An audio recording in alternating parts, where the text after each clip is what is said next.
Hasratku, rinduku, memuji, memuliakan.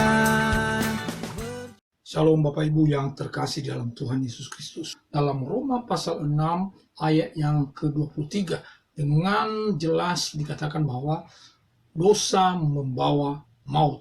Upah dosa ialah maut. Tetapi ada bagian-bagian di dalam Alkitab mengatakan bahwa ada dosa yang tidak mendatangkan maut. Bagaimana mungkin Paulus berkata bahwa upah dosa ialah maut, sementara Yohanes menuliskan bahwa ada dosa yang tidak mendatangkan maut. Saya akan bacakan ayatnya bagi kita. Yohanes pasal yang kelima, ayat yang ke-16 sampai 17. Demikian firman Tuhan. Kalau ada seorang melihat saudaranya berbuat dosa, yaitu dosa yang tidak mendatangkan maut, hendaklah ia berdoa kepada Allah dan Dia akan memberikan hidup kepadanya, yaitu mereka yang berbuat dosa yang tidak mendatangkan maut. Ada dosa yang mendatangkan maut, tentang itu tidak kukatakan bahwa ia harus berdosa. Ayat 17, semua kejahatan adalah dosa, tetapi ada dosa yang tidak mendatangkan maut. Bapak Ibu Saudara yang terkasih, mungkin kita terkaget-kaget ketika mendengarkan ayat yang barusan saya bacakan kepada kita tadi. Disebutkan di situ, setidaknya ada 3 kali disebutkan ada dosa yang tidak mendatangkan maut. Berhubungan dengan ayat ini ada 2 hal yang penting kita mesti tahu. Maut yang dimaksudkan di sini apa? Lalu dosa yang mendatangkan maut itu dosa seperti apa? Ada beberapa kemungkinan tafsiran tentang maut itu. Yang pertama bisa berarti kecelakaan.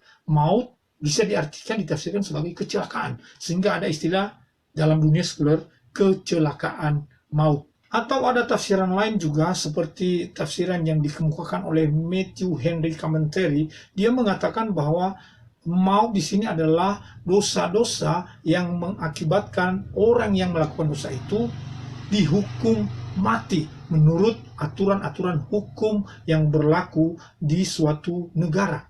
Jadi dia melakukan dosa itu, misalnya pembunuhan berencana dan sebagainya, dan akhirnya mengakibatkan dia mengalami hukuman mati. Itu maksudnya maut. Nah, itu ditafsirkan segitu. Tetapi ada tafsiran-tafsiran lain mengatakan bahwa maut itu adalah hukuman bagi orang yang melakukan dosa itu yang mengakibatkan dia masuk neraka. Dia mati masuk neraka. Artinya tidak memperoleh hidup yang kekal. Nah, dari ketiga tafsiran ini disebutkan ada dosa yang tidak mendatangkan maut. Ada dosa yang tidak mendatangkan kecelakaan. Atau ada dosa yang tidak mendatangkan hukuman mati. Atau ada dosa yang tidak membawa kita ke neraka. Kira-kira tafsirannya seperti apa? Bapak Ibu, secara sederhana, saya mau sampaikan secara praktis dalam kehidupan kita berjemaat.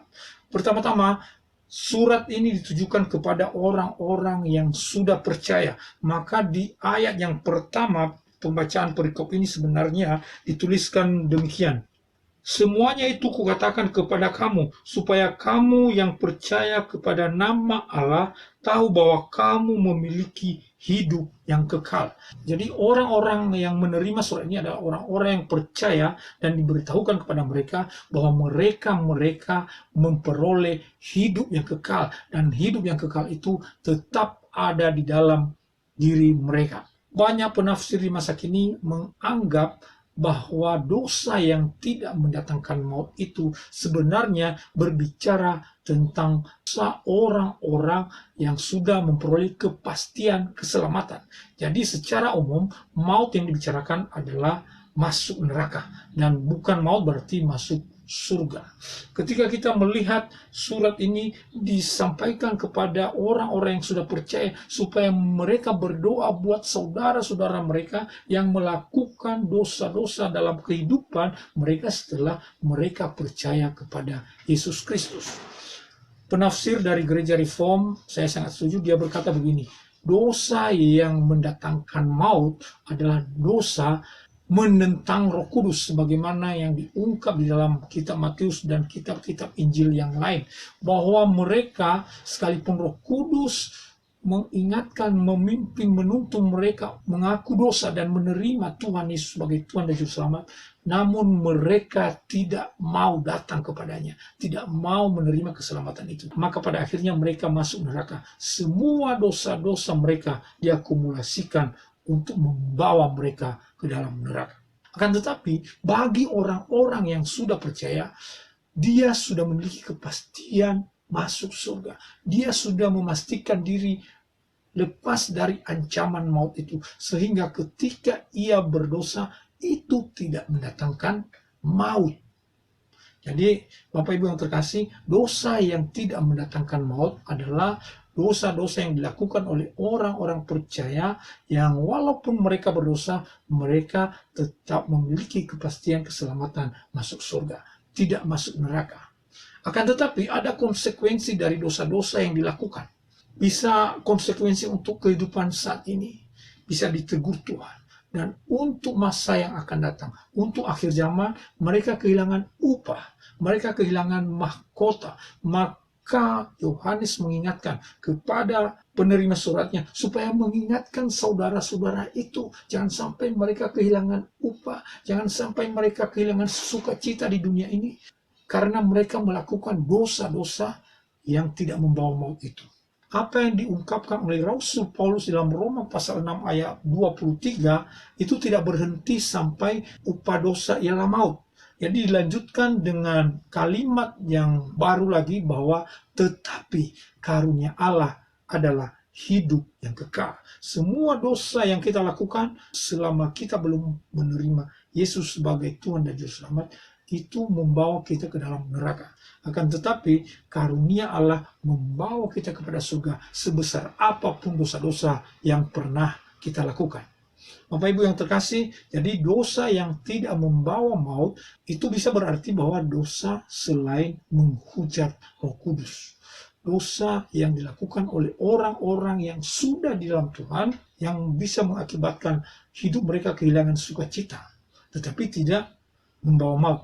Bisa mengakibatkan kehilangan upah kelak di surga dan kehilangan mahkota mereka di surga, sehingga mereka kehilangan takaran sukacita di dalam persekutuan yang indah dengan Tuhan.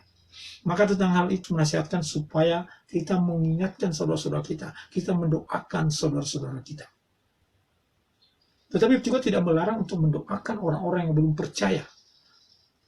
Dia hanya berkata tidak mengharuskan. Mengapa? Karena bagaimanapun juga mereka belum percaya. Mereka melakukan dosa yang mendatangkan maut dalam diri mereka. Baik Bapak Ibu yang terkasih, kita sungguh bersyukur bahwa kita memiliki kepastian keselamatan bersama dengan Tuhan. Mari kita hidup dalam Tuhan, berdoa buat saudara-saudara kita, dan berdoa untuk semua orang. Tuhan memberkati kita. Hasratku, rinduku